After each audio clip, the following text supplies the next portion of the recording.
Assalamualaikum warahmatullahi wabarakatuh. Alhamdulillahi rabbil alamin. Wassalatu wassalamu ala asyrafil anbiya'i wal mursalin Sayyidina wa maulana Muhammadin wa ala alihi wa sahbihi ajma'in. Melanjutkan pembacaan kitab Adabul Mufrad karya Imam Bukhari. Kita membaca hadis-hadis yang berkaitan tentang adab. Hadis yang akan kita baca pada siang ini adalah hadis yang didapatkan oleh Imam Bukhari dari gurunya Abdullah bin Saleh, dari Lais, dari Khalid bin Yazid, dari Abdullah bin Dinar, dari Ibnu Umar. Ibnu Umar maksudnya adalah Abdullah bin Umar bin Khattab radhiyallahu taala anhu. Marra a'rabiyun fi safarin. Jadi suatu ketika lewatlah ada orang Arab Badui, berarti orang Arab pedalamannya. Orang Arab Badui lewat dalam satu perjalanan. Fakana Abul Arabi sadiqan li Umar radhiyallahu taala anhu.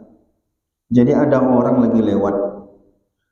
Orang ini bapak kandungnya adalah teman Umar bin Khattab radhiyallahu taala anhu.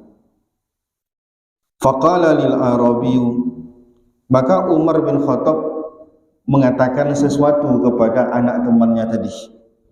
Alasta ibna fulan, bukankah kamu anak si fulan? Seperti kita lah biasa kalau jumpa orang anak teman kita tegur, kamu anak si fulan, begitu. Jadi kata Umar bin Khattab, alasta ibnu fulan, apakah kamu anak si fulan? Fulan ini maksudnya temannya Umar bin Khattab tadi. Qala bala, betul, aku anak dia, kata dia. Fa amara lahu Ibnu Umar bihimarin kana yasta'qibu. Maka Umar bin Khattab menyuruh anaknya kasih onta, kasih keledai ke dia supaya dia bisa mengendarai keledai. Ya. Wa naza'a imamatahu an ra'sihi fa'atahu. Umar bin Khattab pakai imamah, dicopotnya imamahnya, dikasihnya kepada anak temannya tadi. Nah, kau pakai ini. Nah, faqala ba'du man ma'ahu amma yakfihi dirhamani. Lalu orang-orang bilang kepada Umar bin Khattab, Umar, mestinya kamu kasih aja duit itu udah cukup. Kenapa kamu harus kasih kendaraan? Kamu kasih pula imamah milik kamu. Banyak betul yang kamu kasih 2 dirham aja udah cukup sebenarnya duit, begitu. Faqala, maka apa kata Umar bin Khattab? Qala Nabi sallallahu alaihi wasallam, aku teringat Nabi sallallahu alaihi wasallam mengatakan, ihfaz wudda abika la taqta'hu. Jagalah, kata Umar bin Khattab, cinta ayahmu, jangan sampai kamu putuskan cinta ayahmu. Ini cerita tentang cinta ayah. Maksudnya apa di sini? Maksud Umar bin Khattab, siapa orang-orang yang disayangi, yang dicintai oleh ayah kamu? Tentu saja bukan kita. Bisa jadi teman-temannya, teman-teman kerjanya, bisa jadi orang-orang yang dulu berjuang bersama dia, bisa jadi famili-famili jauhnya. Siapa saja yang menjadi orang yang dicintai oleh bapakmu, kata Umar bin Khattab, jangan kamu putuskan hubunganmu dengan dia. Artinya kalau bapakmu sudah meninggal, lanjutkan hubunganmu dengan teman bapakmu. Ini adalah hadis yang berkaitan tentang adab kepada orang yang pernah berbuat baik kepada ayah kita. Dalam hadis lain Rasulullah pernah ditanya, ya Rasulullah, bapakku sudah meninggal dunia, kalau aku berbakti kepadanya bagaimana caranya ya Rasulullah? Di antaranya yang diajarkan Rasulullah, wa ikramu shadiqihima, cari teman-teman bapakmu, kamu baik-baik sama dia. Mengapa begitu? Kan alasannya kan begitu, kita harus tahu juga. Kenapa berbakti sama ayah yang udah meninggal malah dengan berbuat baik kepada temannya? Bisa jadi temannya punya jasa dengan dia.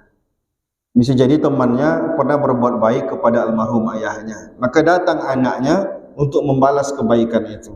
Walaupun sekedar nostalgia, walaupun sekedar untuk saling berkunjung, ya ngasih uang-uang dikit lah segala macam, bentuknya memuliakan teman ayah, almarhum ayah, itu sama dengan berbakti kepada ayah yang sudah meninggal itu sendiri. Maka Umar bin Khattab mengatakan itu. Nabi pernah mengatakan itu, kata Umar bin Khattab. Kata Nabi apa? Jangan sampai meninggal bapakmu tadi itu kamu tidak berhubungan baik dengan teman bapakmu. Mesti kamu jaga hubungan baik dengan teman bapakmu. Fayutfi Allahu nuraka. Kalau kamu putuskan, kamu tak berhubungan baik dengan teman bapakmu, maka Allah akan memutuskan, memadamkan cahayamu. Ditafsir oleh ulama, cahaya apa yang dimaksud? Cahaya yang dimaksud adalah cahaya iman dalam diri. Maka bahkan terkorbankan iman kita ketika kita tidak mau berhubungan baik dengan teman bapak kita. Apalagi sama bapak kita, itu lain cerita. Ya, ini ceritanya teman bapak kita. Ya, tadi pertanyaannya tentu bagi kita, kenapa sampai begitu? Betul, teman bapak kita ini dapat penghormatan dari kita karena teman bapak kita pernah berjasa dengan bapak kita. Oh enggak Ustaz, bisa jadi ayah saya dulu yang berjasa dengan dia. Wallahu alam, kita kan tidak tahu. Bisa jadi teman bapak kita itu pernah menyelamatkan dia tanpa sepengetahuannya. Bisa jadi menjaga harga dirinya tanpa sepengetahuannya. Bisa jadi membela almarhum bapak kita tanpa sepengetahuan bapak kita. Maka Rasulullah pengen kita balas budi. Caranya bagaimana? Mana menjadi teman bapak kita dulu, walaupun anak buahnya, walaupun itu di bawah dia pangkatnya, tapi karena dia teman bapak kita, kita tetap berbuat baik sama dia. Berbuat baik bagaimana caranya? Ya sekedar datang, berkunjung, bawa makanan, kasih uang dikit, namanya orang tua, ditanya kabarnya, segala macam. Sekedar nostalgia itu cukup. Tak mesti kita harus merawat dia dan segala macam, itu beda cerita gitu. Di hadis lain Rasulullah sallallahu alaihi wasallam mengatakan, inna min abarral birri, sesungguhnya bentuk berbakti sama orang tua yang paling hebat, bentuk berbakti kepada orang tua yang sudah meninggal maksudnya, yang paling mantap, yang paling hebat, yang paling baik, ayyasila rajulu ahla wuddi ahbihi, si anak berhubungan baik dengan orang-orang yang disayangi oleh ayahnya. Siapa? Bisa jadi sepupu-sepupunya yang satu rahim dengan dia, bisa jadi adalah adik-adik ayah kita, bisa jadi adalah kerabat-kerabat yang mungkin tidak begitu dekat tapi ada hubungan famili dengan ayah kita. Maka setelah ayah kita meninggal, siapa yang menjadi orang yang layak dia sayangi? Sepupunya, adik kandungnya, apalagi makin dekat keponakan-keponakannya, ya teman-teman kerjanya, teman-teman seperjuangannya, banyak menjadi orang-orang yang disayangi. Layak kita sekarang. Kita sekarang ini masih hidup, masih muda. Kira-kira dalam hidup kita siapa orang-orang yang dekat selain istri lah ya, selain istri, mak kandung dan segala macam, selain anak lah. Tentu ada orang lain yang ada di sekitar kita. Siapa? Ini teman-teman yang seperjuangan dengan kita, tempat curhat kita, tempat kita sama-sama, yang melindungi kita di tempat kerja, yang mungkin membantu kita dalam urusan kerja. Bisa jadi tetangga-tetangga rumah kita, yang mungkin gotong royong sama-sama, bangun masjid sama-sama. Bisa jadi di kampung sana ada famili-famili jauh kita, yang mungkin dulu waktu kecil kita main-main dengan dia karena kita merantau, mungkin agak terputus komunikasi. Maka si anak begitu meninggal bapaknya, dia cari itu orang-orang semua. Pergi dia, mana pensiunan Bang Rio Kepri, ya dia cari. Ya inilah, orang pensiunan itu adalah kawan-kawan bapaknya. Dia mungkin satu angkatan, maka dia sekedar untuk bernostalgia, sekedar untuk menyanyikan keadaan gitu ya. Artinya berkomunikasi baik. Maka di hadis lain yang hampir sama dengan itu, Rasulullah suatu ketika ada sahabat duduk di masjid Madinah. Di situ ada Umar bin Utsman. Lalu lewatlah Abdullah bin Salam. Abdullah bin Salam ini dulu orang Yahudi masuk Islam. Muttaki'an ala ibni akhihi, bersandar kepada keponakannya. Fanafaza 'anil majlis, lalu dia berangkat keluar dari majlis.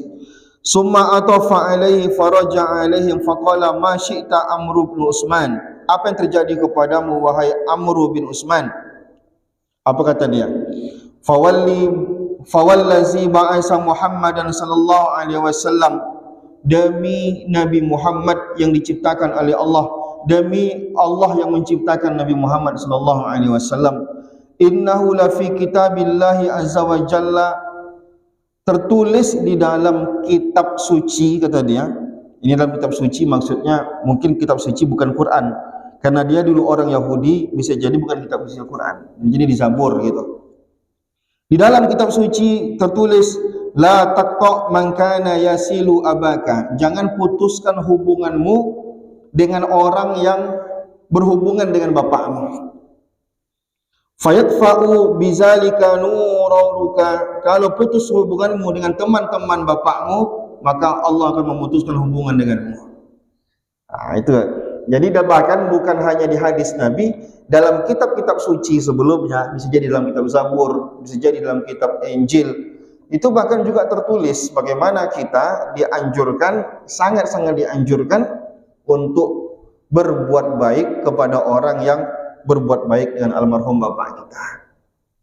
Siapa saja mereka, tadi sudah saya jelaskan. Yang paling dekat adalah yang punya kerabatan. Bisa jadi kakaknya, bisa jadi adiknya, bisa jadi sepupunya, bisa jadi keponakannya, bisa jadi paman-pamannya, atau orang di luar kekerabatnya seperti teman kerjanya, bisa jadi tetangganya yang baik-baik, bisa jadi teman seperjuangannya main waktu kecil. Maka orang-orang ini adalah orang-orang yang dicintai oleh bapak kita. Buruk hubungan kita dengan teman-teman bapak kita, maka Allah putuskan hubungan dengan kita. Padamlah cahaya iman dalam diri kita. Nah, ini perkara ini kadang kita sepelekan, tak kita pedulikan. Berjumpa dengan teman bapak kita, kita cuek saja. Seharusnya kita berkomunikasi baik, karena itu adalah cara bagi kita berbakti. Nah, kalau seandainya teman bapak kita saja kita gitukan, muliakan, bagaimana lagi kalau bapak kandung kita? Itu lain cerita, itu sudah pasti. Ini teman bapak kita saja kita muliakan sebegitunya. Begitulah Islam mengajarkan kita adab untuk membalas jasa orang, walaupun bukan kepada kita. Bisa jadi dia punya jasa kepada bapak kita, maka kita sebagai anak tampil untuk membalas jasa itu. Wallahu a'lam bishawab. Terima kasih. Assalamualaikum warahmatullahi wabarakatuh.